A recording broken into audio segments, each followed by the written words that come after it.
empower people by identifying the lacunae in our collective knowledge of biodiversity and systematically fill these and thus work towards conservation. This year, the theme of World Environment Day is ecosystem restoration, and we have with us Dr. Shankar Raman, who will talk to us about caring for a landscape, ecological restoration for biodiversity conservation.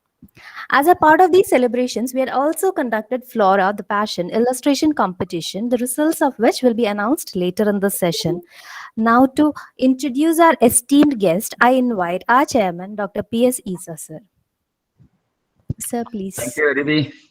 Welcome, sir. Anyway, I think, it's a pleasure to introduce Dr. Shankar Raman to the audience. Normally, we don't have that risk of introducing Dr. Shankar Raman among the conservationists because most of the people are aware of his activities and also his contribution to science.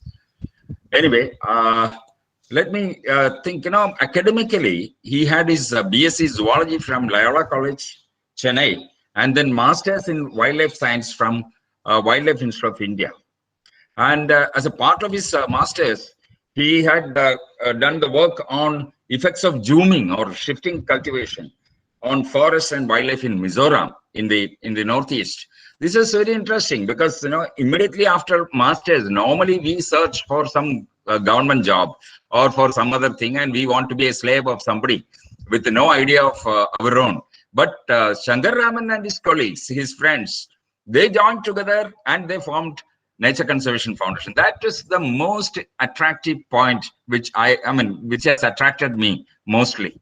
And it's a wonderful organization now with a lot of scientific contributions, and there are people from different expertise working on that. They have the mountain people, mountain god working on the mountain gods and to the deep sea. So that's a most interesting part of this, the life of Dr. Shankar Raman and his friends. And he did his PhD from Center for Ecological Studies, Indian Institute of Science, Bangalore. And the focus was on tropical rainforest ecosystems.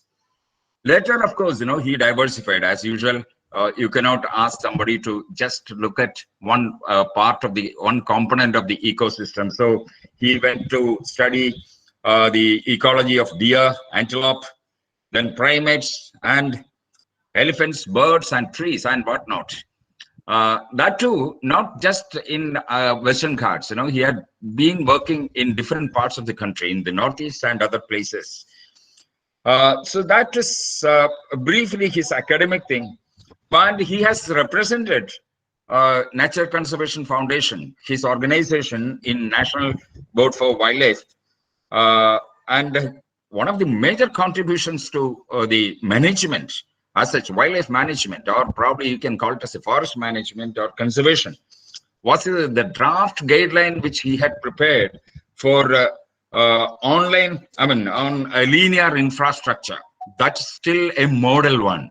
And I'm happy to say that we all have referred his document as sort of a Bible when you are talking about linear infrastructure and the impact of linear infrastructure on forests and other things. Dr. Shankar Raman, definitely, he's an author. He has written a lot. Other than the scientific articles, contribution in well-known journals, in peer-reviewed journals, he has written a book on Wild Hearts of India, Nature Conservation in the City, the Country, and the Wild. The city part is something which attracted me again, because urban areas are always neglected. When we talk about, I'm sure he will be talking about that, we talk about eco-restoration only in the forest. We plant trees, not in the other places. And then there was another book, Pillars of Life, Magnificent Trees of Western Ghats. That's another interesting contribution from Dr. Shankar Raman. Then he has been in the Annamalai Hills, the field where they have a field station at Valparai for a long time now, working on forest fragmentation, wildlife, human interaction, and then eco-restoration. I had the opportunity to visit their field, and he was kind enough to brief us the work that is being carried out. So from conservation, on the one side, he had been working, or his team had been working on the science of it, and on the other side, they had been bringing these science, their knowledge, the knowledge gained from these scientific experiments or scientific experiences to action. This is something very, very interesting, which is not found in other people. So that is something. And he is fondly known as Sridhar among the friends. So I always get confused when people say, "Oh, Sridhar is there." Then okay, we are talking about Sridhar Vijayakrishnan or Shankar Raman or who? Especially since the both were in NCF. I'm sure that with his the work and the sincerity and his dedication to the work, we are going to be the one of the beneficiaries just now, because he is going to share with us his experiences in eco restoration, especially in an area like Valparai, where you have the rainforest and also to some extent some chala forest also. And he has been in conversation, and he has been in touch with people working in similar field. So I'm sure we will be listening to something different from whatever we had been thinking about eco restoration. I have the pleasure to invite Dr. Shankar Raman to speak to us on his experience and share his experience. Thank you. Thank you very much, Dr. Issa. It's a pleasure to be here and to interact with all of you. I am grateful to Aranyakam Nature Foundation for this opportunity to speak about our work and about ecosystem restoration. So let me just get started. I will share the presentation. If you just give me a moment.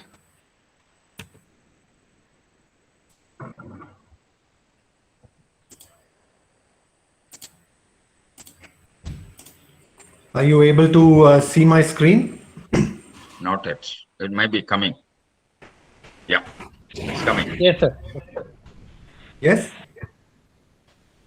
Yes. Oh, okay. It would be good, if we can, others can switch off their video. So once again, thank you very much to Aranyakam Nature Foundation for this opportunity to talk about our work. I'm going to be talking to you about ecological restoration, and our work is particularly in the Anamalai Hills. And Anamalai, as you know, is the Elephant Mountains. It's an integral part of the Western Ghats. This is where we have lived and worked for over 20 years.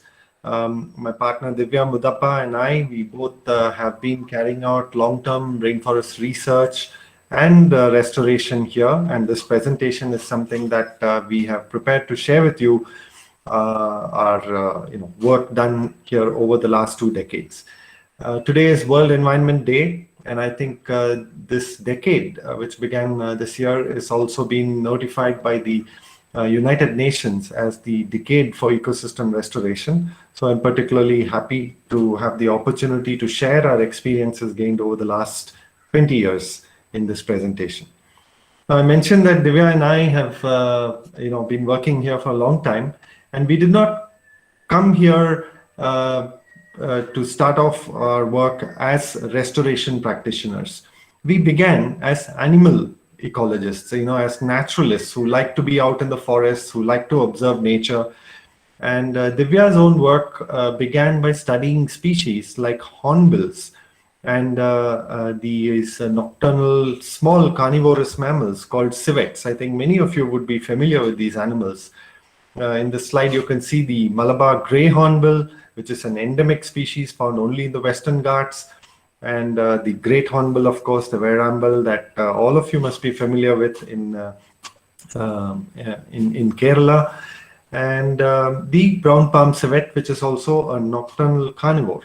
Now, although it's a carnivore, what was interesting about studying all these animals is that they are intricately connected to the plants in the forest. For instance, even the civet would mostly be eating fruits and consuming fruits. And after eating the fruits, these animals then disperse the seeds through their droppings. So that was a very interesting aspect that we came to understand about these animals. And I think when we talk about forests, and about restoration, this is something that we should remember. Ecosystems or forests are not just about the trees, not just about how many different kinds of plants there are. We also have to remember that they are intricately connected, not just among the plants, but with animals and birds like these barbets and hornbills that you're seeing in this screen. I will just pause here to make sure that everyone is seeing this video. Could someone just let me know that the video is Yes, working? sir. Yes, Yes, it sir. is. Yes, sir. Okay, wonderful. So you can see here a great hornbill that is, just landed on a fig tree and gobbling away at the fruits. So this is what we in ecology call plant-animal interactions. And the study of plant-animal interactions and understanding that is a very important aspect of of ecological restoration, to know what are the interacting species in the ecosystem that you're trying to restore. My own research started by looking at birds. I began as a bird watcher and during my school days. I continued right through my college, and even today, this is a hobby as well as it's also my career to observe birds, to study birds. I began by trying to understand what kinds of birds you find in the rainforest, the tropical rainforest that in parts of India, such as the Western Ghats and in Northeast India. And what happens to these birds when those habitats are disturbed? So, for instance, you have a large area of forest, but historically that forest has been broken into bits, what we call fragments. What happens when that forest is fragmented and broken into pieces? What happens to the birds when it's converted to other kinds of land uses, when it becomes a tea plantation or a coffee plantation or a teak plantation and things like that? So I was observing how these birds responded to these changes in land use, and that also gave some insight. It suggested that a large number of bird species could continue to persist in habitats, even in human modified habitats, with a little attention and with a little improvement in our land use practices. And that was also slowly bringing me to the idea of restoration. And I will talk about how that, a little more during this presentation. So this is the sort of place where we, lived and began our research in tropical rainforests. This is a research station deep inside Kalakkad Mundandurai Tiger Reserve. And, Divya and I basically lived here for about 3 years. It's completely surrounded by rainforests and streams. There's no internet and there is no electricity and those kinds of things. And it was a wonderful experience. It was also very challenging to be, to live in a place like this and carry out research over a long period of time. But what what we gained from this was a much deeper appreciation for how special and how complex and how unique these rainforests are. So the rainforests that we have, particularly in the Western Ghats, are remarkable, for their diversity. There is a large number of species that are found here, which you don't find anywhere else in the world. And even 3 years of spending in the rainforest, at the end of it, we were still discovering new things. There's so much more that we need to learn about how special these forests are. So while we learned about what makes a relatively intact rainforest like this function, and what kind of plants and animals are found there, what are their interactions, and so on, we were also wanted to understand what happens when a forest that looks like this is transformed by human action.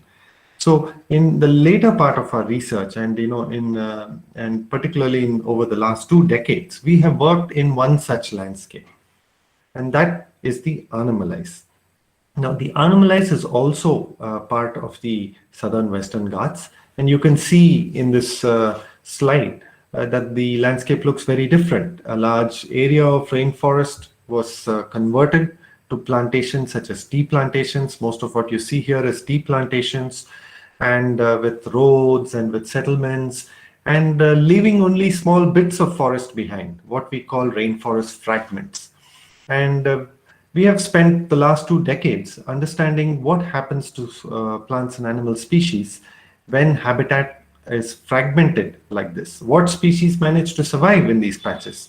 Which ones are affected more? How can we make sure that the species that do remain are protected? What can we do to, sort of enhance their conservation prospects in a landscape which has been dominated by humans?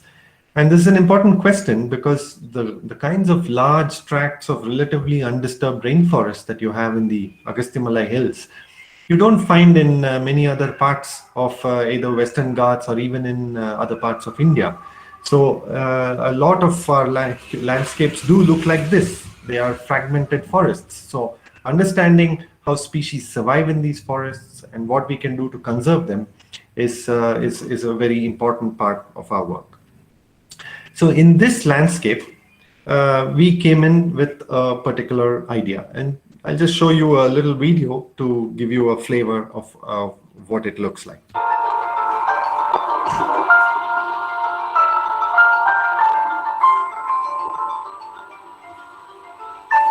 animal life is an amazing place. It has some really wonderful forests that are filled with wildlife. But we came here for another reason. The Valparai Plateau is one of the most unique landscapes I have ever seen.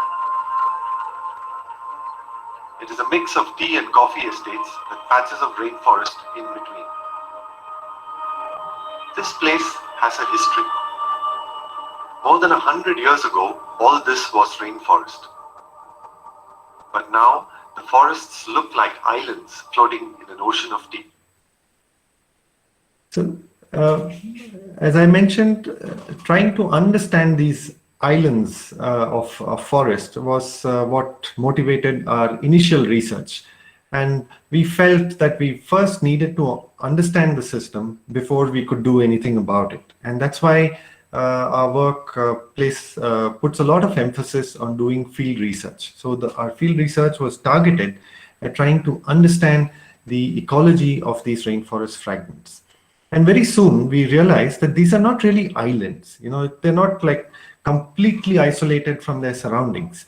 They are surrounded by other kinds of land use, which are also used by a variety of species. So in this slide, you can see there is a rainforest fragment, which adjoins a degraded area. There is eucalyptus plantations, there are tea monocultures, there are roads and settlements, there could be coffee plantations. Each of these elements of the landscape has certain values for plants, for animals, and there may be ways in which we would be able to enhance the conservation value, not just of the forests, but also of what is found around them. And that's an important consideration as well. So our research went into these patches and we started looking at what is there. And it was quite amazing. You can walk into a patch which is just small, like just 1 hectare in area. And we would find sometimes even birds like hornbills would visit it. There would be animals like flying squirrels there. There could be a barking deer. There could be a range of birds and many amphibian species that are not found anywhere else in the world. In fact, that in the Western Ghats, there has been a discovery of many, many new species of amphibians in the last 10, 20 years. And a lot of them have actually been found in these kinds of forest fragments, including forest patches in the middle of tea plantations. And some of them are even more valuable, particularly when you have forest patches that run along rivers and streams. They are used by a range of other wildlife. Even elephants use them because they get cover, shelter, water. You also have other species like the otters and aquatic life that thrive when these. So our research showed that there is still a lot of species that continue to persist in these forest patches, and we must do what we could to conserve them. So that's how we started off on our restoration project. We began a project that our aim was to look at trying to retain all the forest patches that remain in this Annamalai landscape in the Valparai Plateau, and then try and do restoration. So here's a photograph of our team. They're all sitting in our rainforest plant nursery. which is like a sort of a hub for our ecosystem restoration work. And although we had sort of decided that we must do something to protect these forest patches, and we needed to do what we could to restore areas that had become very degraded. How does one go about restoration? You know, it's a very challenging thing, and in the beginning we weren't even sure if it would work. How do you restore something as beautiful, as complex as a rainforest? So we had to start off, thinking about various issues that we needed to address before we could actually carry out the restoration. So what do we mean by restoration? First of all is to understand that ecological restoration means assisting the recovery of an ecosystem that has been degraded, damaged, or destroyed. We are not trying to sort of make like a photocopy or a completely reinstate an ecosystem that was there. It has already been degraded due to past effects, or it has been converted because of something that happened decades ago. All we can do is to assist that recovery. And that's something that we always say in restoration, is that we may never get back the end product or the original product, but we can definitely help recover as much as possible of the original ecosystem that used to be in this area. And our goal in doing this was focused on conserving the biological diversity in the Annamalai Hills. People have different reasons for which they may engage in restoration. For some people, it may be to revive streams that flow out of these forests. For others, it might be carbon capture to, sort of mitigate the effects of climate change. But our focus was, was to bring back and to conserve the biological diversity, because the Annamalai Hills and the Western Ghats are very special for biodiversity conservation. So how do we go about it? How would one restore a landscape or restore rainforests in a landscape that has been fragmented? Now, in this sort of Google Earth image, you can see that there is a part of the Annamalai Tiger Reserve, and it shows to the south areas of the Valparai Plateau. There are many rainforest fragments. You can see all the fragments are marked in yellow. They have a boundary. So these are the sort of forest fragments that remain in the middle of tea and coffee plantations.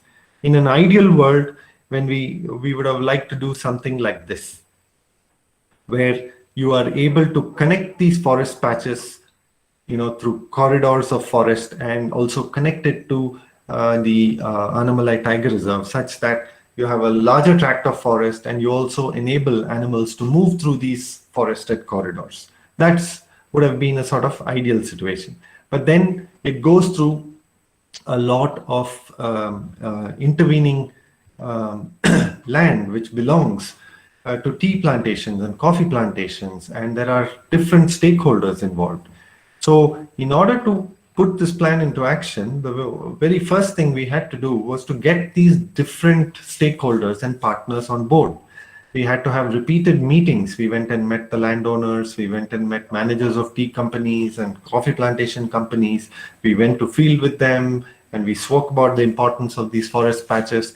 And slowly, we tried to convince them as to the importance of protecting these forest patches, and also to sort of encourage them in that there is something that we can do to make some of these patches even better. So we tried to work with the landowners, the forest department, and even involve local people, learning from their knowledge of the landscape in order to understand how best to go about restoration. Ultimately, what you get is a compromise after for what could be the potential best areas for restoration through this process of engaging with different stakeholders. So instead of these continuous forest corridors, what we ultimately ended up doing looked something like this. We got to focus on particular forest patches that were particularly crucial for wildlife, which we knew were very important, and we took areas that were very degraded in those forest patches in order to do our ecological restoration efforts. So we had managed to identify the forest fragments that are important for conservation. We had managed to bring in some of the plantation companies like Tata Coffee Limited, Pari Agro Industries Limited, Tea Estates India Limited. They were willing to engage with this and help with the protection and restoration. But how do we then translate this into action? How do we actually go about doing the restoration? In order to do that, in order to begin our restoration work, we first needed to understand what are the major differences between an ecosystem like the rainforest that is relatively undisturbed. Like the very first slide I showed you of the kinds of forest you have in Palakkad, or some amazing forests that you have inside the Annamalai Tiger Reserve. What is it about these forests that is affected, or it is changed when the forest is degraded, when it is cut, or when it is suffered a lot of damage historically? We needed to understand that before we could plan our restoration efforts. The rainforest also has multiple layers in its structure. The forest floor is humid and moist and covered in leaf litter. It is under these conditions that the rainforest seeds germinate. The shrub layer above the forest floor forms the mid-story. It is composed of woody plants that provide spaces for animals that live near the forest floor. Above this is the canopy that forms the cover and has its own unique set of plants and animals. The arboreal diversity of a rainforest is dependent on this layer. The multi-tiered structure of a rainforest is very important. If this is affected, the diversity also gets affected.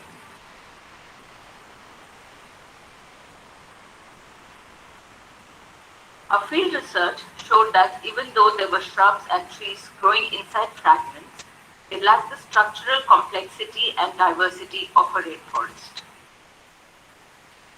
So what we found was that many of these forest patches where we wanted to work were actually quite different from the relatively undisturbed forests that we find inside the Annamalai Tiger Reserve and in places like Palakkad Munandurai. The canopy is very open. There are lots of weeds like lantana, camara, and vines like mycenia, and but we had some sense now that okay, we take an area that's degraded that looks like this today, and ultimately we want to come back to a target that looks like these undisturbed forests. So that's what we call setting up a benchmark or setting up a reference ecosystem. So we had a reference ecosystem, which is a multi-layered forest, very dense canopy, very high in species, and we had these degraded sites. So we could potentially take these degraded areas and try and do restoration. But how do we bring back those species? How do you select the right native species? What species of plants should we focus on in order to do the restoration? So that was our next question that we had to answer. So there are multiple ways in which you can do this if you are planning to engage in a restoration program. The first is to just look at historical sources. There are books and floras that have been written, some going back decades, which lists all the plant species that are found there. It also may indicate which are the species that are native to that ecosystem, which are the species that may have been brought from other regions and planted here. So historical sources is one major source of information that we should use in order to identify the right native species that are suitable for ecosystem restoration. Another source is the traditional ecological knowledge. Now, in the Annamalais, we are very fortunate that there are tribal groups that live in these forests who are very knowledgeable.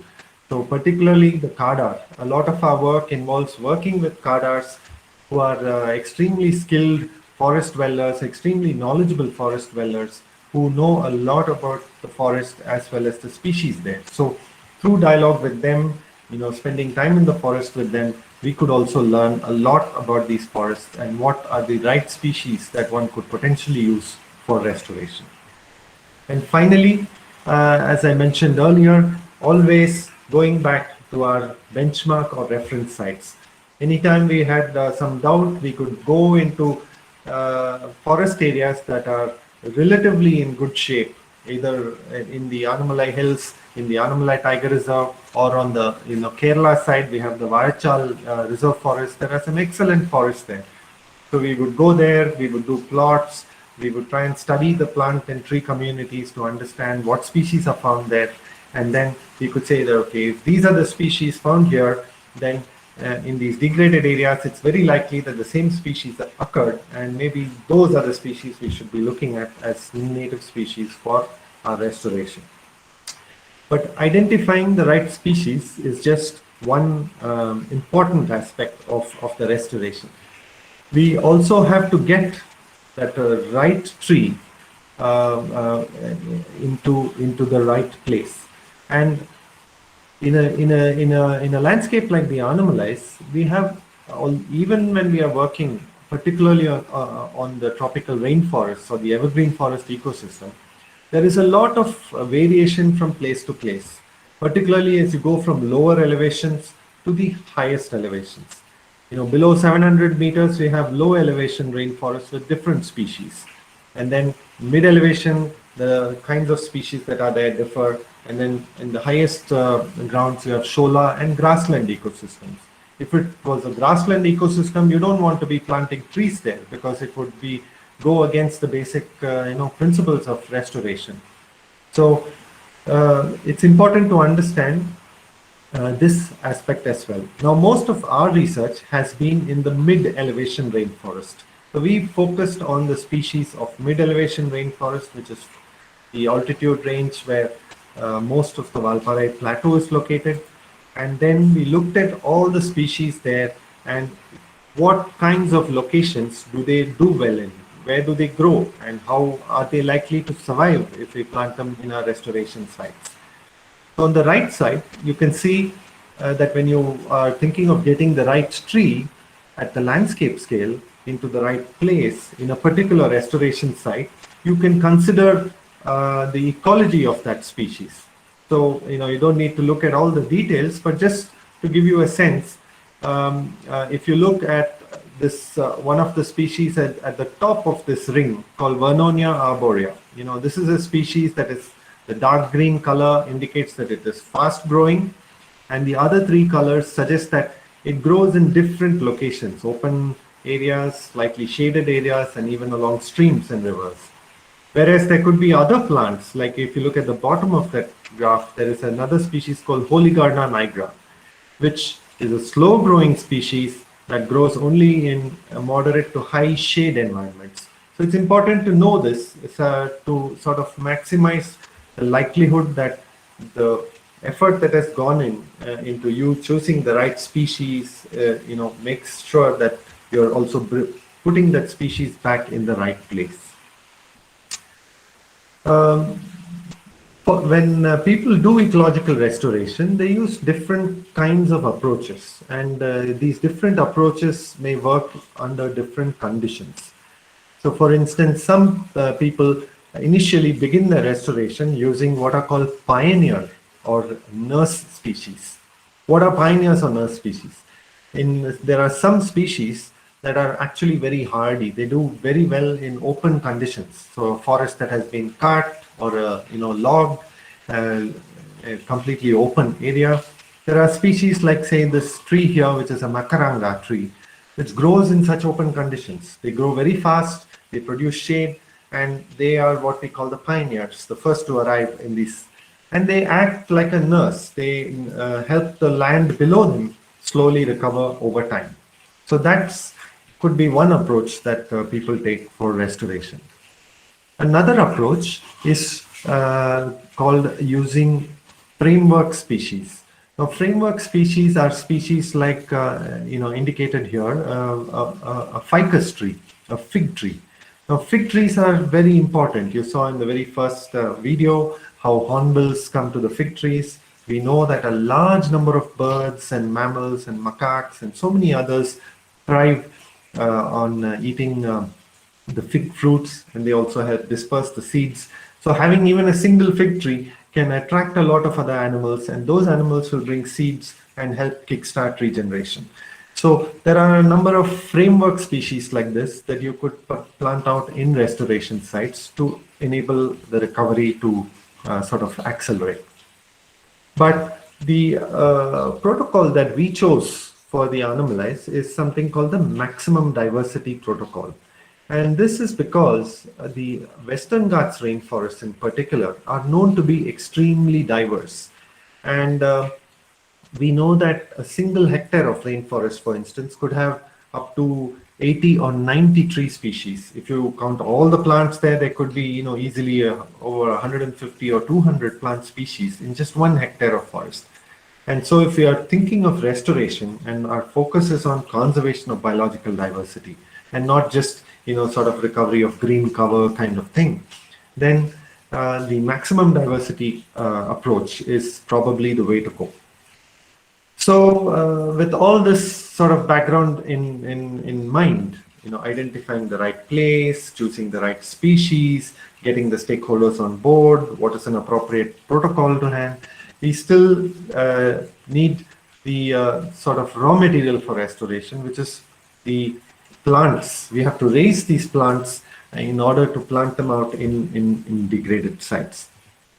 And for that, we established a rainforest plant nursery. And this nursery is a place where we grow this high diversity of native rainforest tree species. Over the years, we've grown more than 130 species in this nursery. And all of this is by collecting seeds, not from the inside, going inside forests and pulling out seeds and seedlings, but trying to minimize that disturbance to forests. We collect these seeds of all of these species from roads and trails that go through forest and or along the edges of forest. All the seeds that fall on a road often, they just run over by traffic, or they just don't germinate at all. So we pick up those and we bring them to the nursery and we raise the plants there. And this is a year-round activity because different species of trees and will be fruiting at different times in the year. So throughout the year we collect these seeds and we bring them to the nursery. A short video to give you a flavor of what happens in the nursery. Some of the very knowledgeable and dedicated plant handlers were from the local communities. Their insights and constant care helped build a large enough collection of saplings for us to plant or distribute locally. With over 150 native species, the nursery became a precious repository of starting material for a future rainforest. So we managed over the years, quite to some extent to our own surprise, in managing to grow a high diversity of species. And all of this sort of connected back to our work during our PhD days, where Divya was tracking these civets, finding that there's seeds in the scats, and then she collected those seeds and planted them to see whether they were germinating. And we found that a lot of rainforest plants could actually be germinated from those seeds. And so from there to here, we were moderately successful in raising a diversity of species that could then be used for our restoration efforts. Once we had this, we had to go and prepare the sites for restoration. So here is an example of one of our restoration sites. You can see that it's not completely open. It has some existing few trees. It has some pre-existing plants, and a lot of canopy gap is there. Many of the species that you're seeing actually even in this slide are not native species. It has lantana in the understory, and it has other weeds that are preventing the forest regeneration. And it certainly does not have the diversity that you would expect in a rainforest. So we would prepare these sites very carefully. We would go into these sites and carefully remove lantana. So as you can see in this photo on the left, you can see how much lantana has was found in this rainforest fragment, which has been carefully cut, and we uproot the rootstock. We take all those sticks and place it outside the forest. Local people take it and use it as firewood, and the area is freed up of lantana.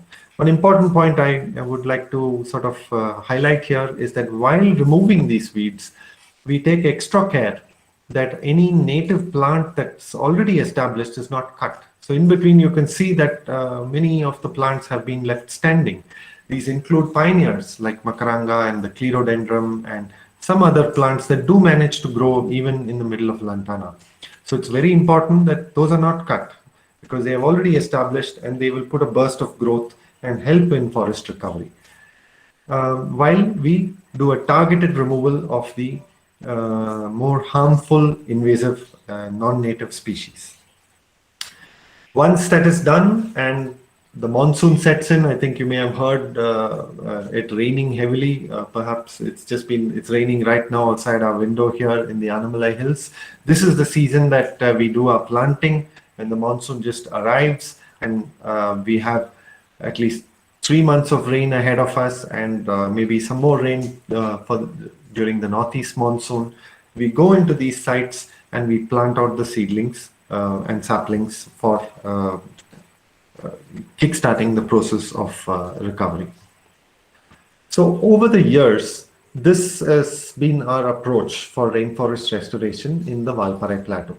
Overall, by working with the different stakeholders, we have managed to work with these plantation companies to protect 35 rainforest fragments, which occupy about over 1,000 hectares in area. Not all of that area is either requires restoration or is areas that we have restored. We have focused on the most degraded parts of those fragments, particularly along the periphery of the fragments, to minimize what we call the edge effects. If you can make the edge of the fragments recover well, the interior develops better over time. So we went into these restoration sites, at least 17 fragments we have worked in, and we planted in small areas each year. It depends on our funding, it depends on how many saplings are available with us that year. So we usually plant from anywhere from just less than half a hectare to about 5 hectares in a given year.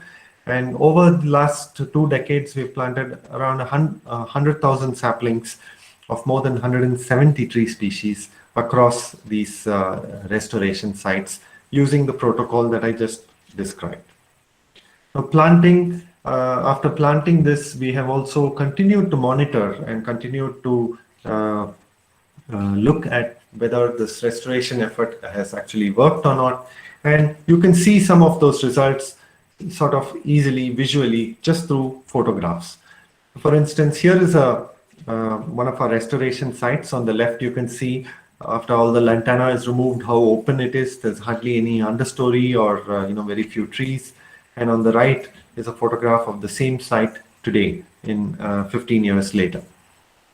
Here's another example of a site we took up for restoration. It's an open meadow. It used to be grazed by cattle, almost nothing growing there, just grass. And we planted in 2002. This is what the site looked like in 2006. And this is what it looked like in 2018, hardly 16 years later. Another example of a site, it is just prior to planting in 2004. We try and involve local people and school students and try and bring them for planting sometimes when it's feasible. And you can see the site behind has only clerodendron and a few other pioneers. There's almost no trees in this site. And this is what the site looks like today. A number of trees have grown up to 20 meters tall.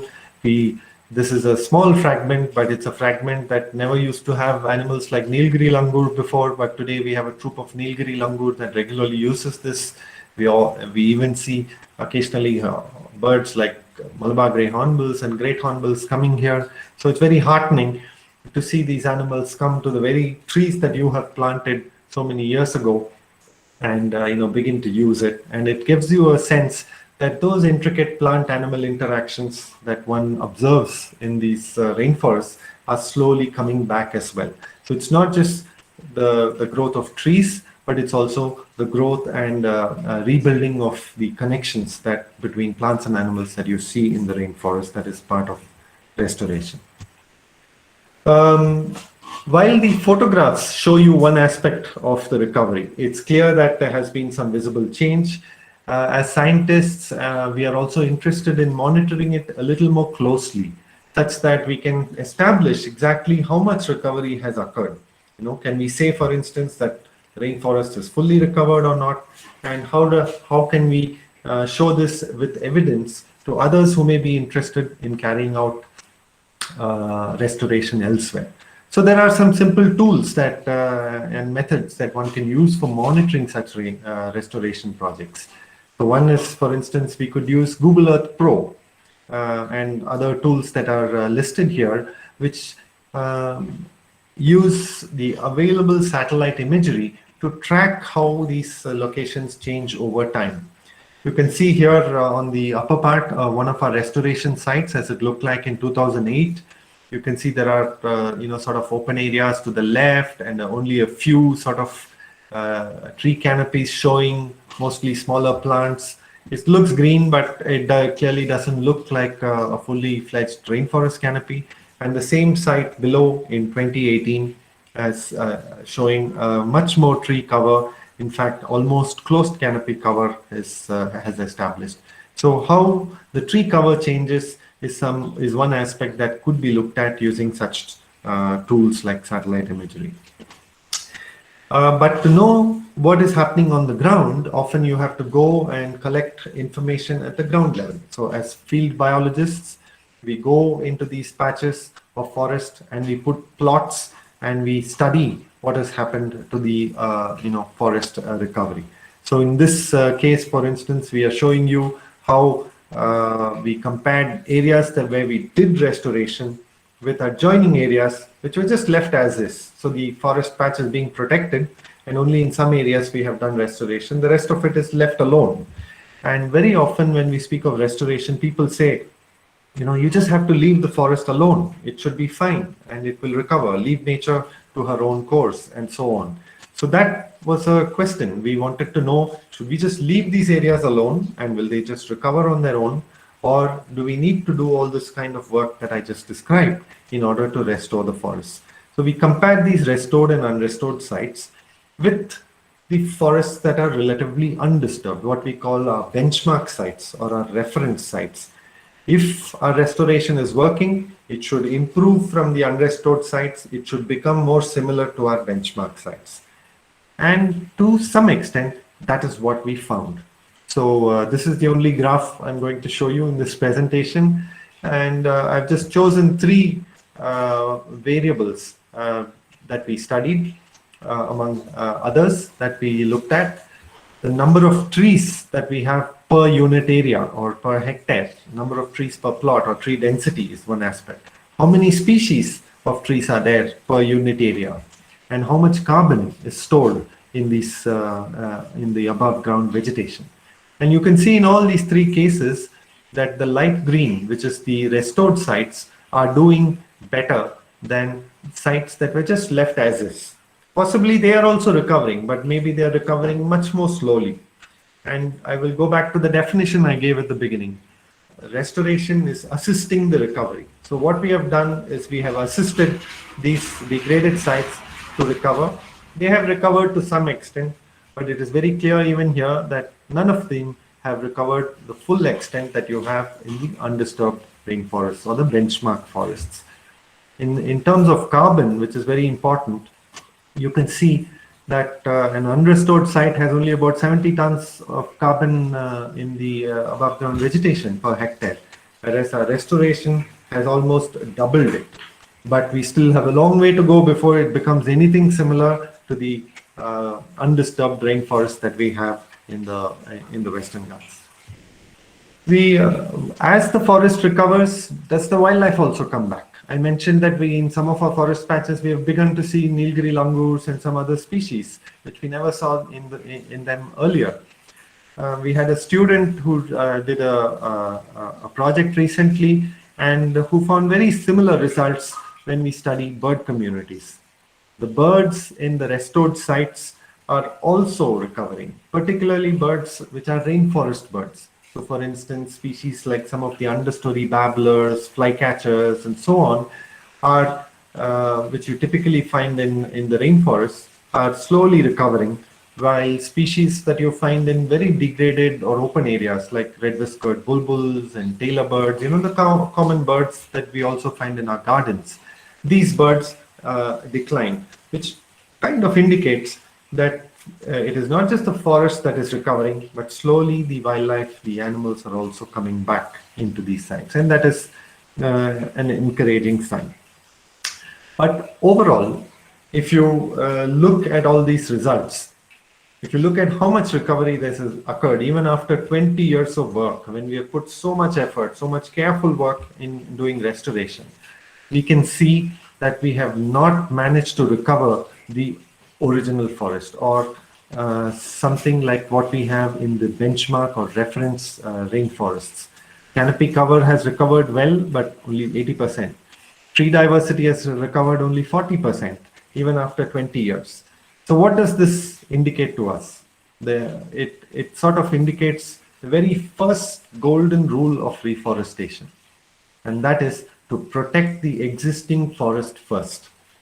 This is very important to remember, because even where restoration projects have been successful, we must remember that we can't, because restoration is showing some success, we cannot assume that we can just cut any patch of forest that remains in the hope that we can just recover that forest through restoration later.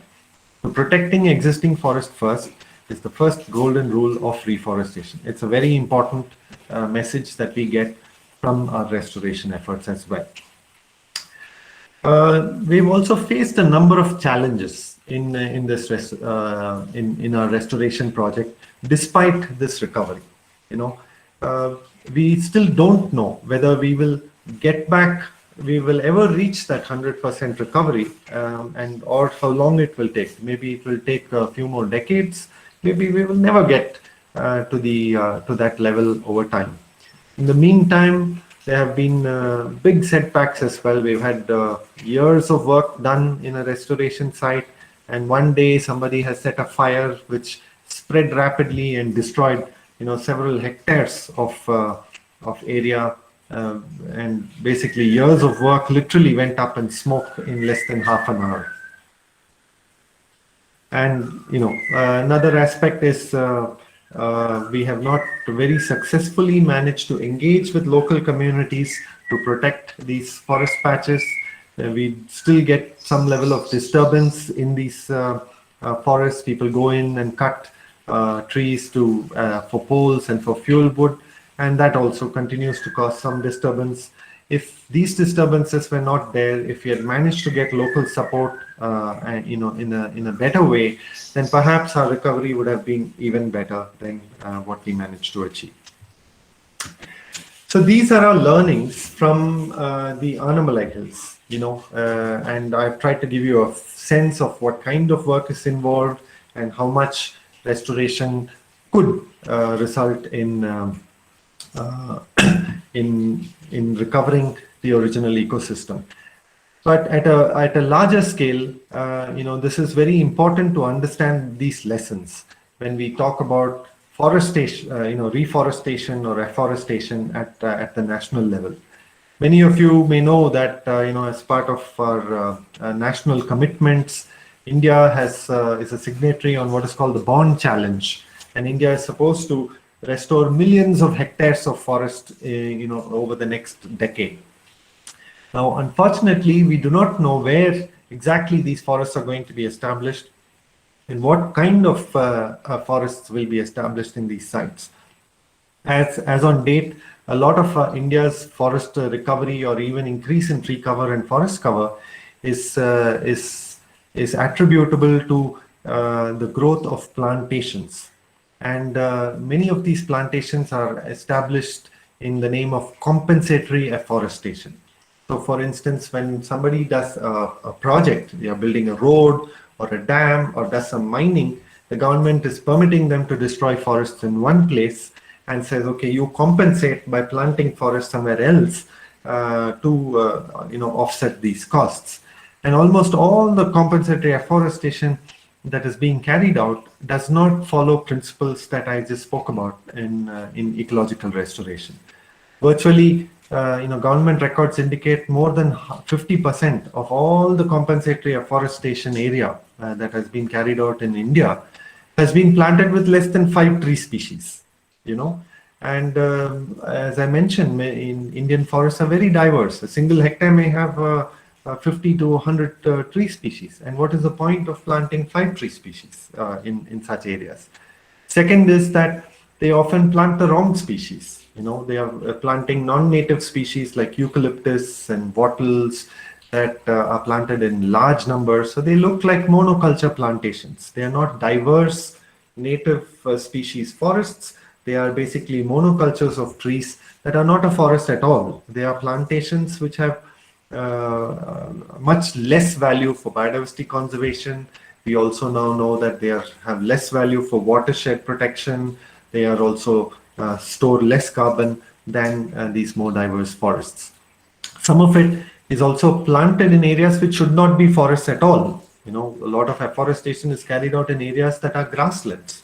And grasslands and semi-deserts, these are ecosystems in their own right. When we speak of restoration, we want to bring back the original ecosystem. We don't want to be planting trees in the wrong places. And today, grasslands and some of these drier habitats are actually more threatened because of this. Their natural grasslands are shrinking, and many of the grassland species are now highly endangered. We shouldn't be planting trees in these ecosystems at all.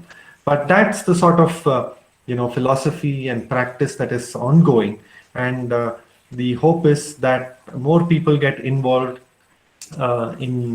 as more people get involved in these efforts, and that these ideas relate on ecosystem restoration percolate, and we will shift to newer ways of doing things. And I just wanted to leave you with this illustration here as to why this is so important. You have 3 photographs on the left. One, A is a tropical rainforest, B is a degraded forest, and C is a teak plantation. And if you just go by satellite imagery or and look at what is the extent of closed forest cover or tree cover, you can't really tell the difference in a majority of cases. And so India is currently reporting an increase in forest cover in many states. But the increase in forest cover could be through monoculture plantations that are also a form of tree cover. It also includes things like rubber plantations and many other kinds of highly human modified habitats which are not forests at all. The original forests, the dense forests, are still under threat. We are losing these degraded forest ecosystems, and we should follow the first golden rule of reforestation in protecting them, even as we take up these degraded areas for restoration going forward. So just as to underscore this, I wanted to highlight that when we speak of ecosystem restoration, we should not confuse it with tree planting. Tree planting, particularly if you're planting monocultures, results in biodiversity loss and poorer carbon storage. And if you also plant the wrong species, it could lead to other problems like alien species invasion besides biodiversity loss. So the sort of take-home messages from this, our experiences in restoration, is that if you're planning to do restoration in natural areas, and I hope that many of you will try and take it up, these are some principles that you could keep in mind, which might help you do the restoration in a more appropriate way. The first is to protect the existing ecosystems first. So go into your area where you plan to do restoration, study what existing forests and other ecosystems like grasslands and wetlands are there, and try and secure them first. Then engage with local communities and state authorities and see how some areas could be either protected or could be taken up for restoration if they have been degraded due to past, land use or other threats. Try and set your targets. Identify what is an appropriate benchmark. If you take a grassland and you set your benchmark as forest, you're unlikely to be doing restoration. It is likely to cause more harm than good. So find the appropriate benchmark or reference ecosystem. Learn what kind of biodiversity it has. What are the native species that I should find in this grassland or in this forest? Let me learn about them. And then when we begin the restoration, we try and bring back as many of those species as possible. You maximize the biodiversity and native biodiversity. Don't try and focus on just one or two species. It'll become again monocultures or plantations. And particularly if you use non-native species or invasive species, you will cause you're basically creating a completely different artificial ecosystem, even if it looks like perfect tree cover, from satellite imagery. Pay a little attention to finding the right native species for the right places. Now, this looks like a very tough call. How do I know what are all the species, and how do I learn about which is the right species for the right place? But if all of you are interested in nature, if you're naturalists, I think you will find this is the most enjoyable part of restoration. Learning about each species and learning about their ecology, learning to identify them and learning about their ecology is what motivates a lot of us in spending time in the field. And you'll always find new discoveries. There's always scope for wonder. And in restoration, there is an opportunity for you to translate that knowledge of these species and apply it in an appropriate way. If you are planning to start restoration, it is also important to keep in mind ethical aspects. You do not want to cause more damage when you start off on restoration. Like collecting all the seeds from inside the forest or uprooting all the seedlings from an intact forest so that you can quickly go and plant it somewhere else. These are not appropriate ways to do restoration, because you're causing damage into an existing forest in order to start off on your restoration. There are appropriate ways that you can take to source local seeds and raise them locally. You could do today. A lot of things are available even online. I know of people who have purchased on Amazon seeds and plants and planted them in completely the wrong place. You need to raise plants locally from your local region and plant them in the appropriate sites, and monitor those sites for a period of time. And the reason for that is that restoration takes time. It's not something that you will see results in a very short period of time. You need to spend, you need to have a sort of a long-term engagement to see the results. And that another reason for that long-term engagement is that you're constantly learning as you go along. It's not like when we started the restoration, we knew everything that I've presented today. Most of that we've learned, over the years, and we're continuing to learn how to do restoration even today. So engaging long-term is also a very important aspect of ecosystem restoration. As conservationists, you may have often heard that humans have caused a lot of damage to ecosystems. Everywhere we can see evidence of how people have damaged ecosystems. And very often conservationists and environmentalists say that, if you want to save nature, you'll have to somehow keep people away. And that is not true when we speak of restoration. Restoration is something that involves a lot of people. It involves a lot of effort. And the more people that engage with restoration and are able to do it well, the better it is for the environment. We, after 20 years of effort here, we've hardly managed to cover 100 hectares of rainforest in the Annamalais. And that's not a large area.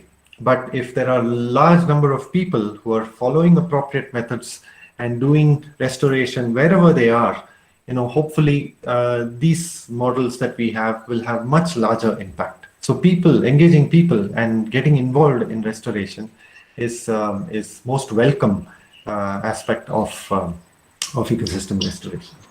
So I'll stop here with that. I cannot thank all the people involved who have supported our work over the years, the companies that we have, sort of provided the land and space for the nursery and have engaged in protecting the forest, the Tamil Nadu Forest Department, which has helped with permits for our research, and a large number of people who have funded our work over the years, and volunteers, students. There are literally, dozens and dozens of them. I will not be able to thank all of them, but it's important for us to acknowledge that this is not something just done by a small number of people. It involves a huge collective effort.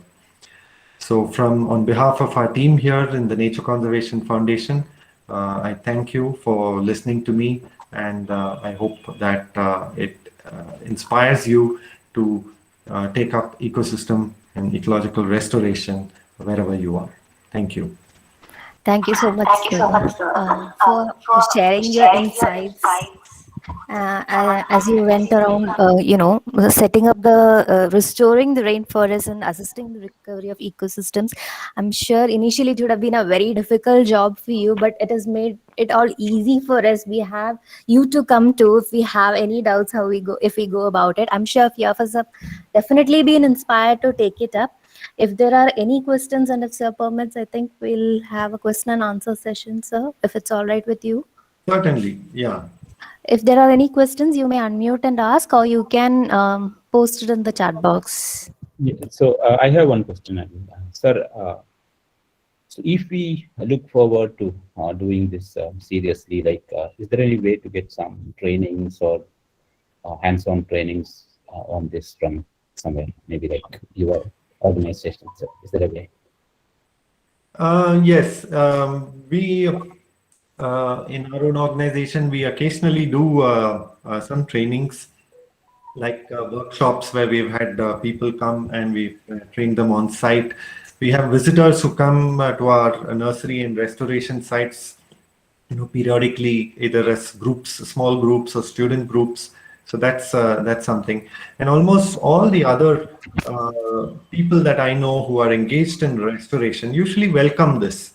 Of course, you have to work out the logistics and all that, but there are many groups working even in Kerala and other parts of Tamil Nadu, other parts of the Western Ghats, who are doing restoration. So the first is perhaps you can look and see who's working where, maybe reach out to them and see if there are opportunities to go and learn from them about how they carry out restoration.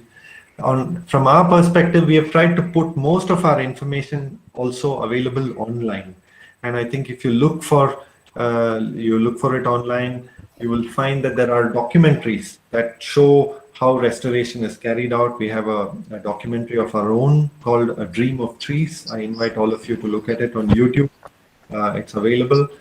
There are other groups who are doing restoration of this kind, who have also put out their material, manuals, a little documentary. So you could start off by looking at what information is available and learn from those experiences, and then see opportunities to go and learn through field visits as well. There is a question from Meena. That is, what do you think about restoring desert ecosystem with the vegetation? We have so many YouTube videos seen in the net. Yes, and that's very important, and I'm glad you asked that question. So if you see how the word desert is used, people say, oh, that place is a desert, as if it's a bad thing. But deserts are also ecosystems in their own right. The Thar Desert and the kind of ecosystems we have in Rajasthan, Gujarat, in the arid tracts, has species that you don't find in other parts of India. You have the spiny-tailed lizards, you have the great Indian bustard, which is one of the most endangered birds in India now. So species like this occur in certain ecosystems.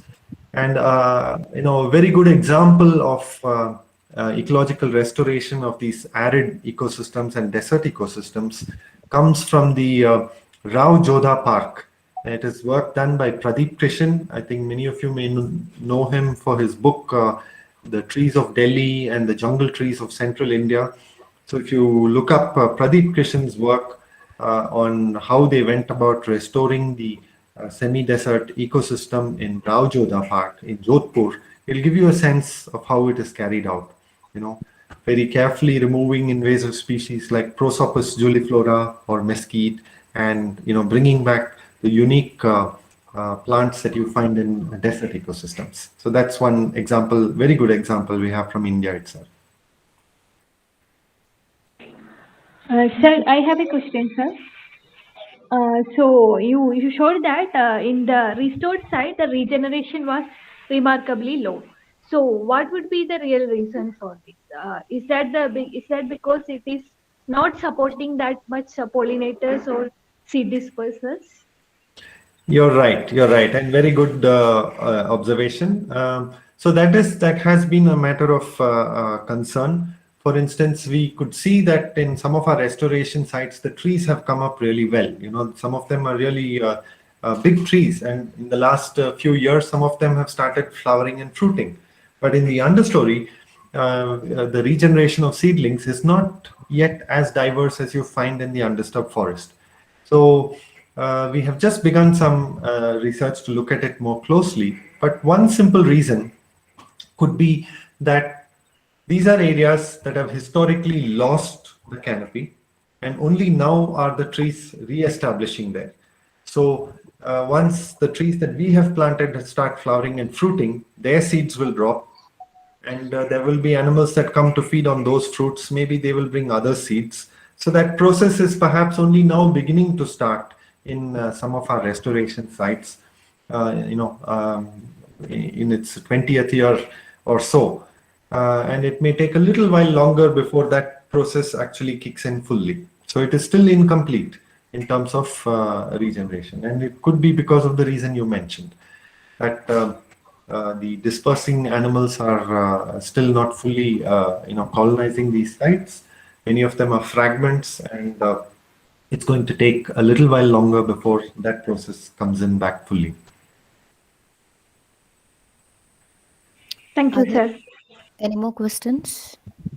I was just wondering, whether, because, in Kerala, nowadays the talk of the time is on reforestation or afforestation or whatever, is on Miyawaki systems. So what do you think about it?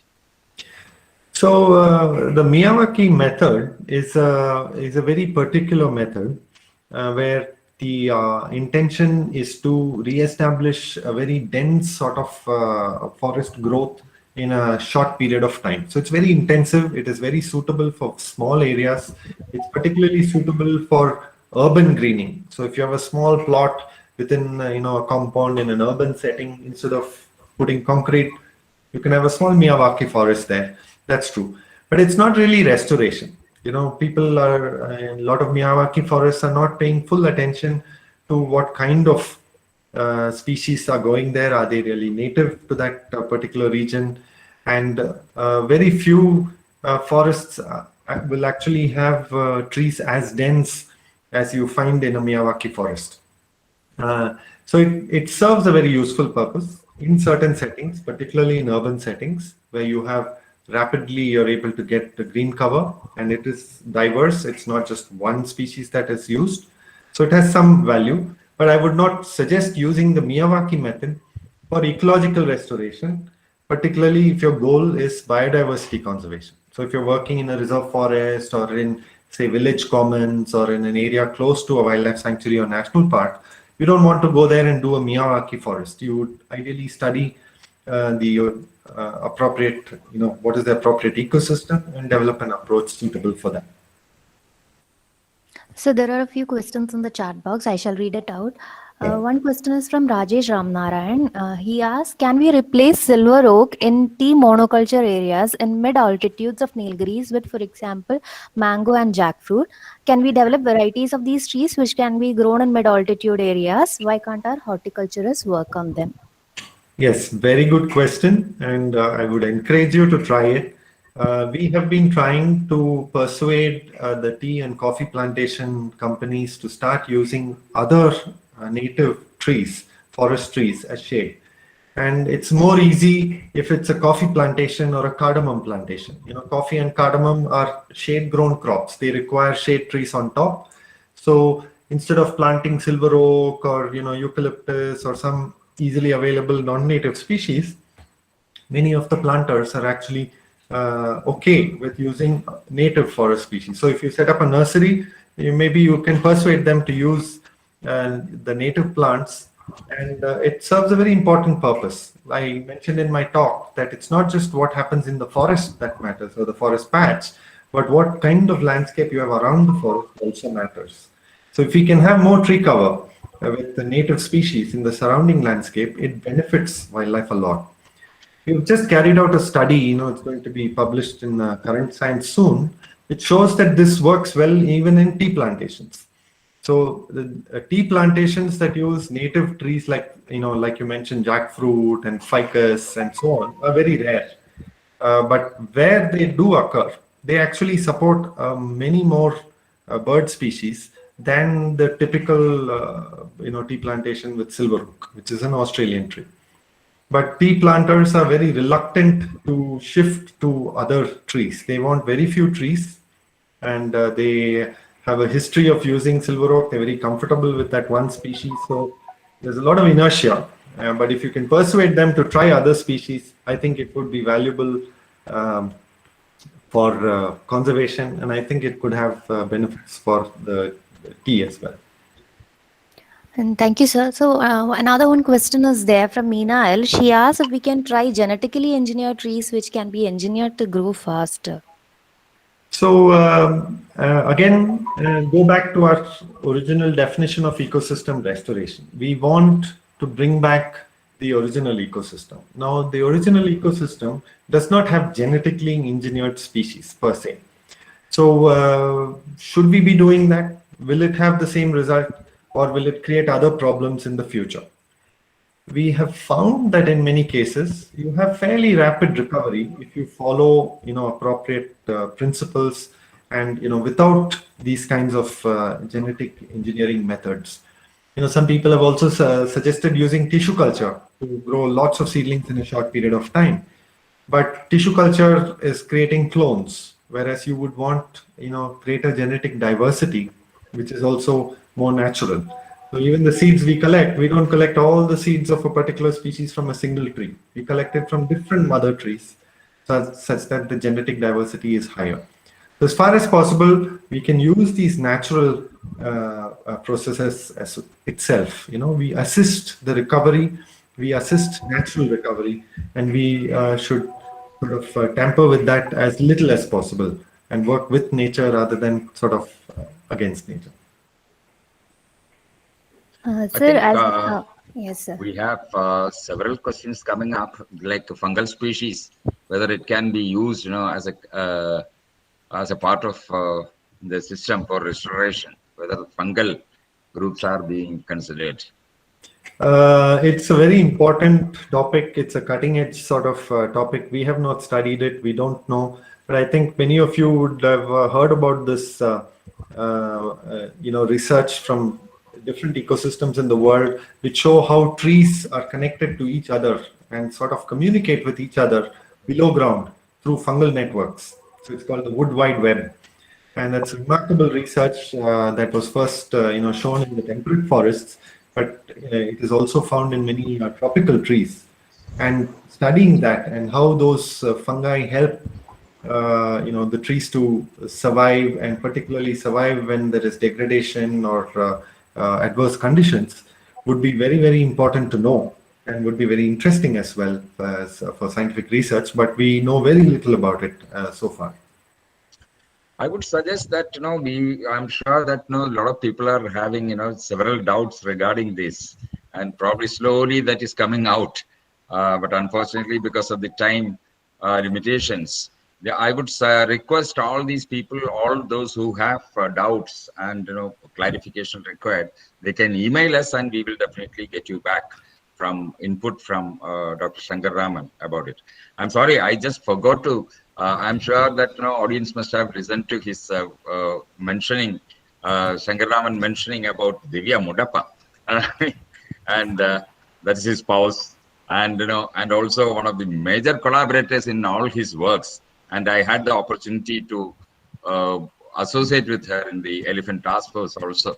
So I'm sorry, Shankar Raman, but please convey our regards to Divya.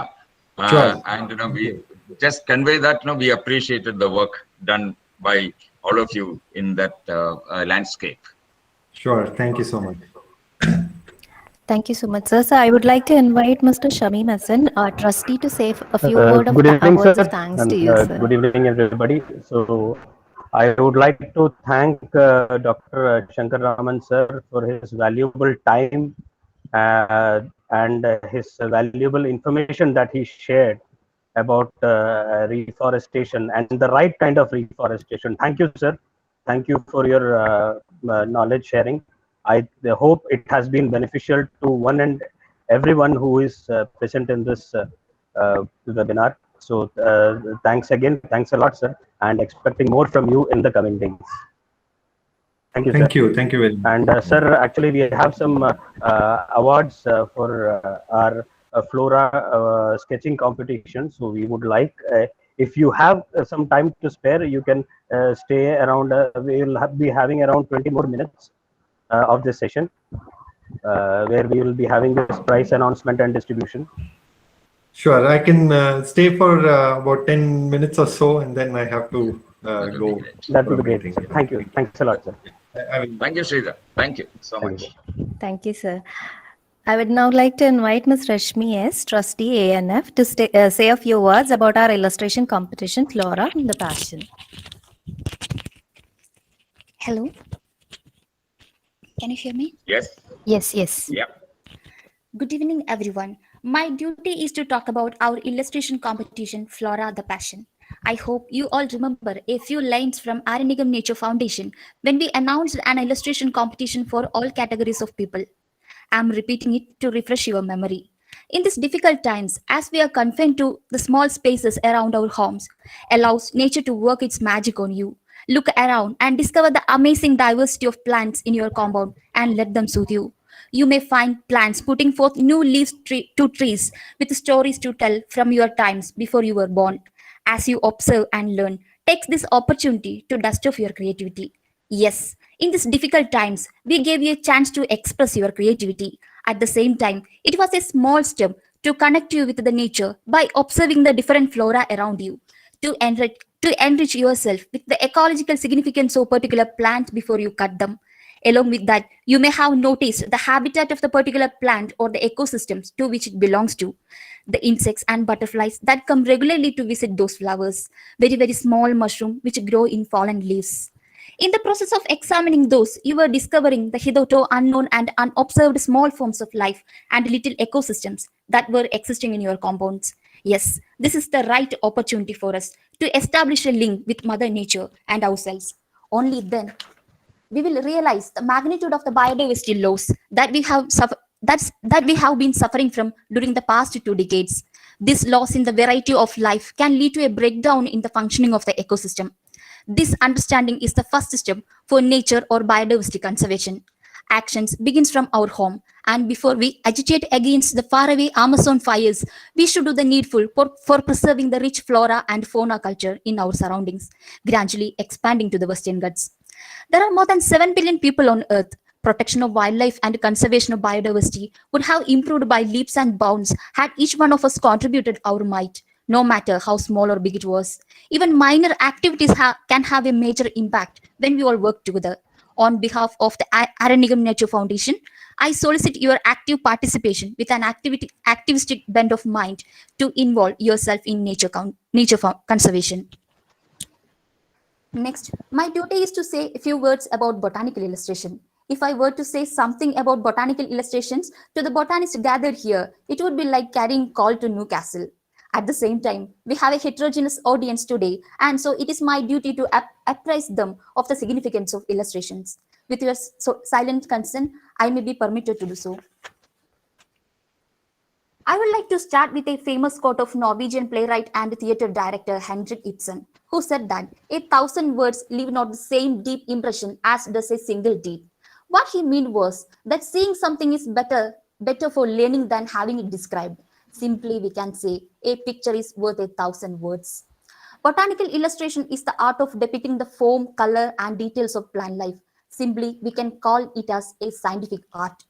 A well-known illustration is always more effective than a photograph of a plant specimen in conveying the diagnostic characteristics as well as overall similarity or just all of species. It should inform and elucidate beyond what can be described in words.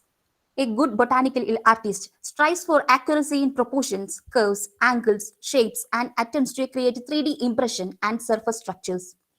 The ideal plant illustration depicts the general habit of the species as well as details of the diagnostic characters that define it at all stages of its life cycle. Plant illustrations are especially useful in providing a clear, unambiguous image of a species. It can clarify key characters and descriptive phrases. Botanical illustration is sometimes used as a type for attribution of botanical name to a taxon. Many minute plants, which may only be viewed under a microscope, are often identified by an illustration to overcome the difficulties in using slide-mounted specimens. The practice can be traced back to the age between 50 and 70 CE, when an illustrated book titled De Materia Medica was created by Greek botanist Dioscorides to help readers identify plant species for medicinal purposes. The 18th century saw many advances in the printing processes, permitting colors to make accurate impressions on papers. As interest in botanical publications increased, the role of botanical illustrator came to be considered as a respected profession. Prior to the invention of photography, botanical illustration was the only way of visually recording the innumerable species of plant life. There are many artists and illustrators from around the world who made significant contribution to the scientific publications on plant life. Botanical illustration is a feature of many notable works on plants like Vienna Dioscorides, the Botanical Magazine, etc. I cannot conclude without mentioning the famous work of Hendrik van Riet Hortus Malabaricus, which means Garden of Malabar, which describes 740 plants in the region with beautiful scientific illustrations. You can refer to the Biodiversity Heritage Library for very old and rare collections of botanical illustrations. Also, you can expect illustration-related webinars, workshops, and competition from ANS in future. I would like to express our sincere thanks to our beloved judges of the illustration competition Flora the Passion, Dr. Jomi Agustin, Associate Professor from St. Thomas College, Palay. He is a well-known taxonomist with so many popular research articles. His famous work, Strobilanthus of Western Ghats, inspiring budding taxonomists across India.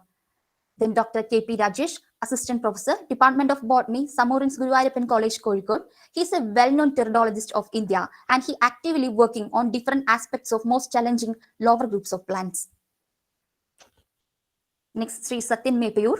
He is a famous bird watcher and bird photographer and a well-known artist. Currently, he is the president of Malabar Natural History Society.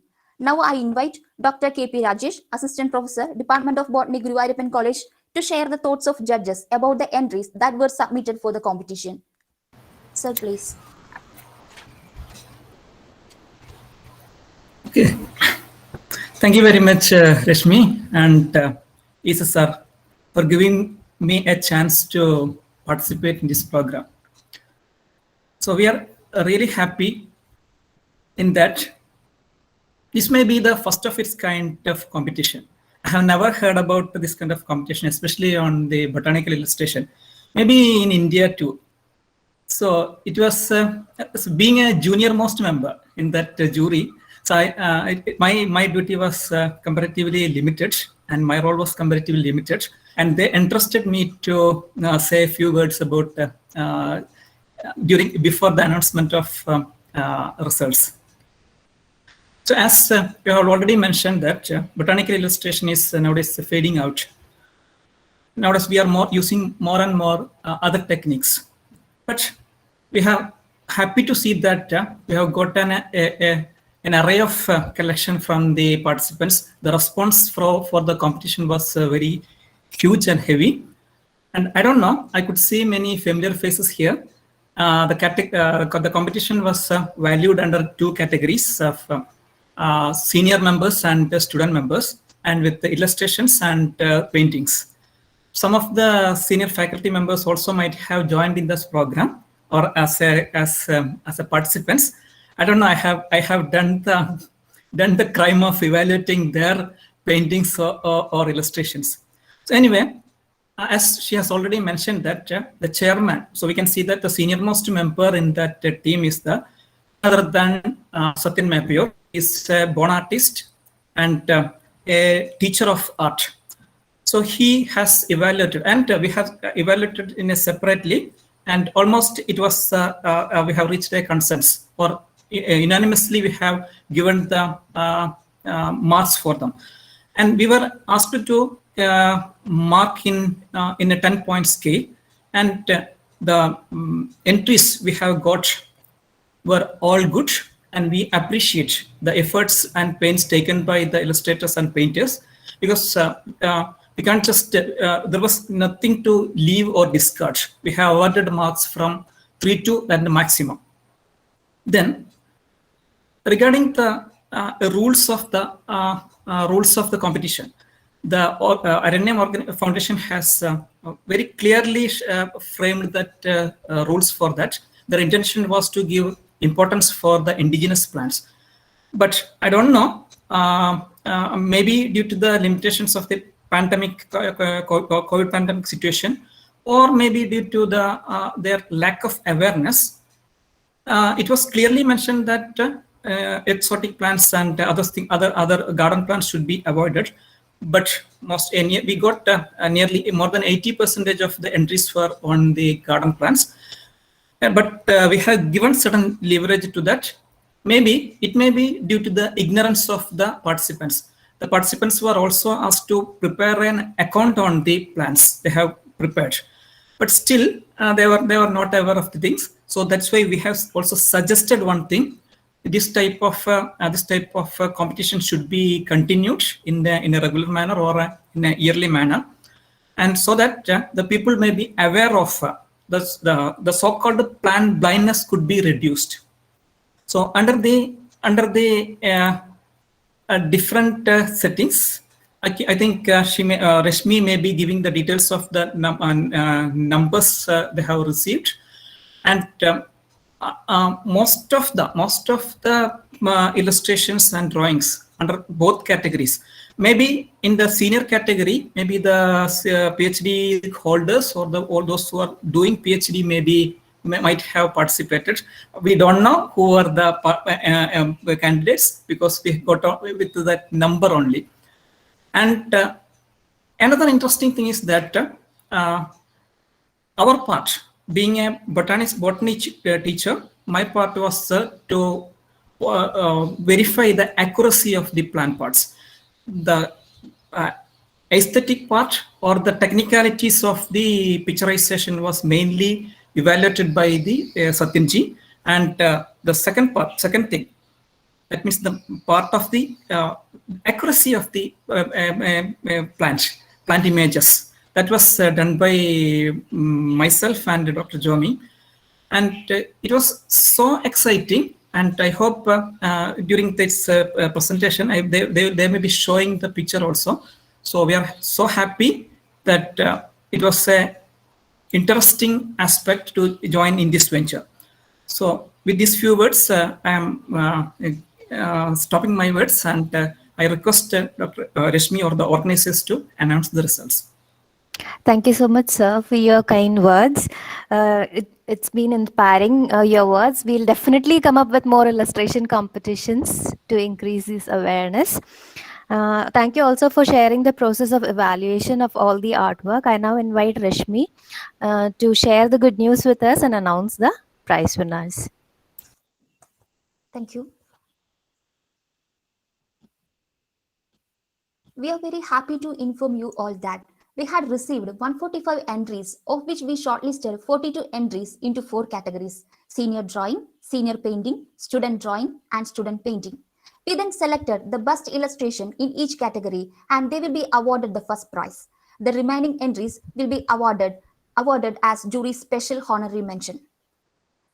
Before concluding, I would like to introduce the little star of our competition as special mention in the illustration competition Flora. Slightly louder, please.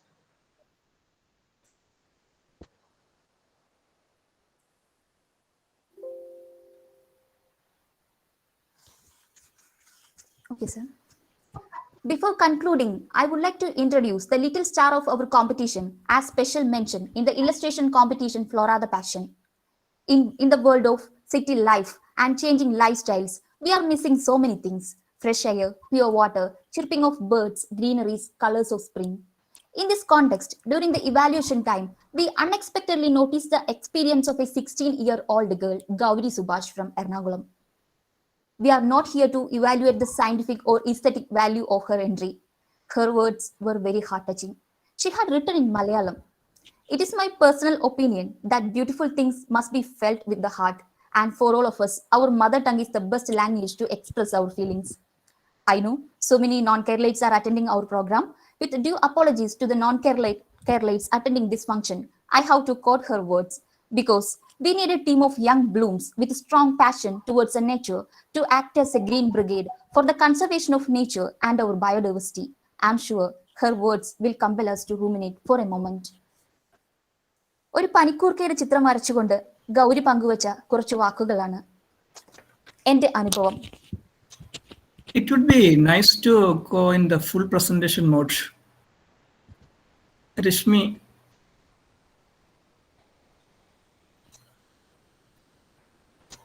Yes, sir, we'll do that, sir. Yeah. Okay. Okay.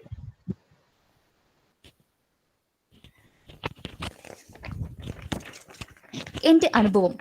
എന്റെ ഓർമ്മ വെച്ച നാൾ മുതൽ ഇന്ന് വരെയുള്ള ചെടികളിൽ ഏറ്റവും പ്രാധാന്യമുള്ള ചെടി. ഞാൻ ജനിച്ച ആദ്യ 3 മാസക്കാലം എന്റെ അമ്മ വാഴയിലയിൽ പൊതിഞ്ഞ് ആവിയിൽ വാട്ടിയെടുത്ത് എന്റെ നാവിൽ ഇറ്റിച്ചു തന്ന ഔഷധം. ഇപ്പോഴും ഒരു ജലദോഷമോ തുമ്മലോ പനിയോ വന്നാൽ എന്റെ വീട്ടിലെ ആദ്യ ഔഷധം ഇത് തന്നെ.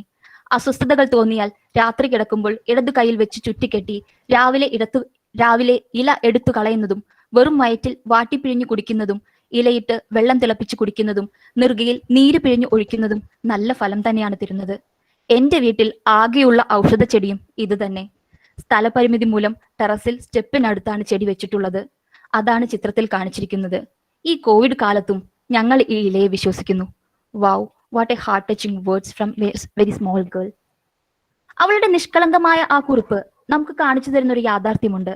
ചെടികളോടും പൂമ്പാറ്റകളോടും വർത്തമാനം പറഞ്ഞു നടക്കേണ്ട ബാല്യവും പ്രകൃതിയുടെ നിറങ്ങൾ കണ്ട് സ്വപ്നങ്ങൾ തുന്നിയെടുത്ത കൗമാരവും അവർക്ക് നഷ്ടപ്പെടുത്തിയത് നാം തന്നെയാണ്. ആ ഒരു പുതുതലമുറയുടെ ചോദ്യശരങ്ങൾ വിരൽ ചൂണ്ടുന്നത് പൈശാചികമായ നാം ഓരോരുത്തരും ഉൾപ്പെടുന്ന ഈ സമൂഹത്തിന് നേരെയാണ്.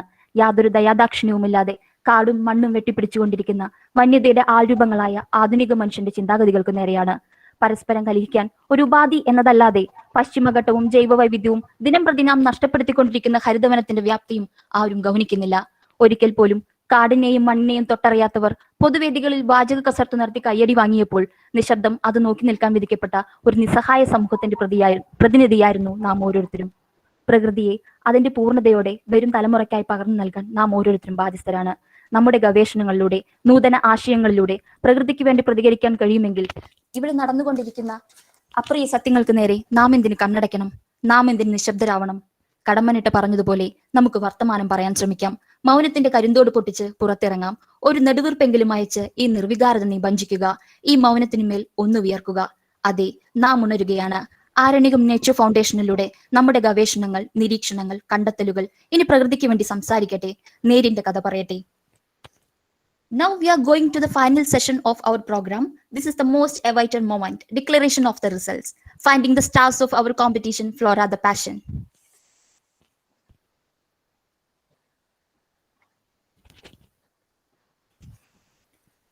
First, we are announcing the entries for juries honorary mention in different categories. From student drawing category, there are 2 entries, Anashra Ramachandran and Srilaya P. Anashra Ramachandran is from Calicut and currently pursuing post-graduation in plant science at Mahatma Gandhi Government Arts College, Mahi. Srilaya P from Malappuram, and she is doing her post-graduation in botany at Samorins Guruvayurappan College, Kozhikode. From student painting category, there are 3 entries for honorary mention.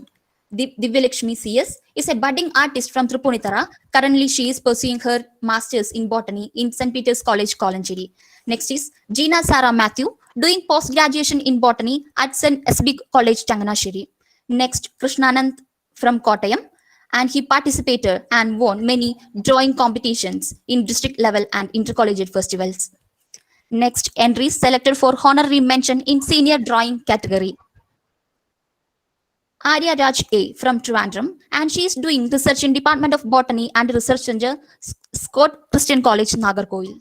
Next is Dr. Janisha AP, a field taxonomist and molecular systematist from Calicut. She pursued her PhD from the Department of Botany, University of Calicut, and presently working as a guest lecturer. Next, entry selected for the honorary mention in senior painting category, Santosh Mitra. He is an artist photographer working with the Art and Photography Unit of Calicut University, and he received many awards recognitions in painting and photography. Then next is Sudesh Anna, is an Indian film director and painter who works predominantly in Malayalam cinema. He is known for Hallelujah, and he is a recipient of the JC Foundation Award for the Young Director. Next, we are announcing the best illustrations of our competition, Flora, the Passion. The first prize in student painting goes to KM Adila Farisa from Wayanad, and currently doing her master's in Department of Botany, Central University of Kerala. She is interested in botanical illustration, paleo art, and painting. She is an avid quizzer, participating in state and national level programs conducted by Wildlife Trust of India. She has won the Best Painting Award from WWF as part of their Wildlife Week celebration 2020. The first prize in Student Drawing Award to Drishya Vivi is a research scholar in Department of Botany, Government Brennan College, Kannur.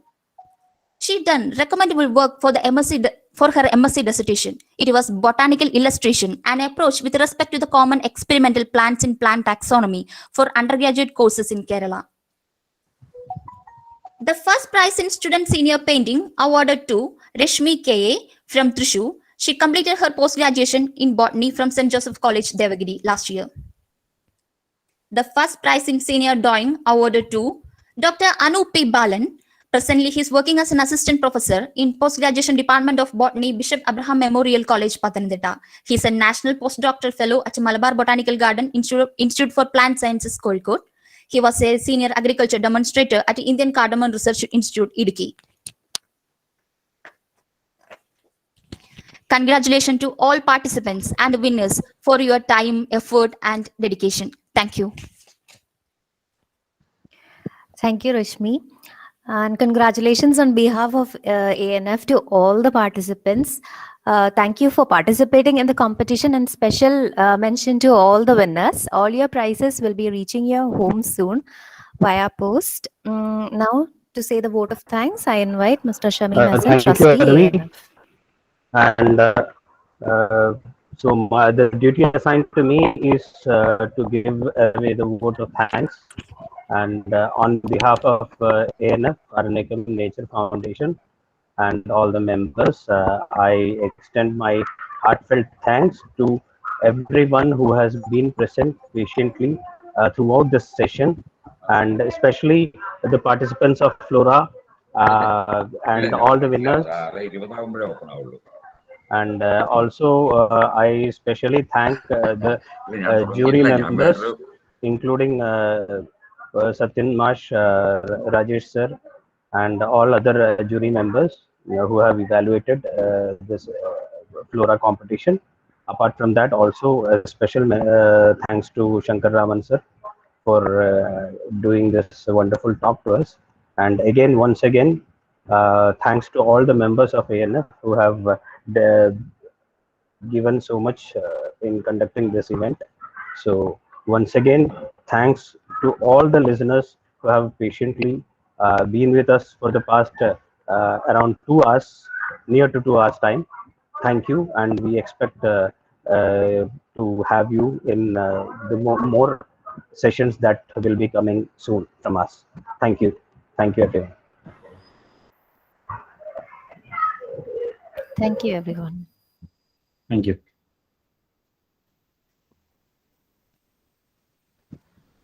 Yeah, all the winners, and the participants will send the certificate. Certificates and prizes will be mailed to you.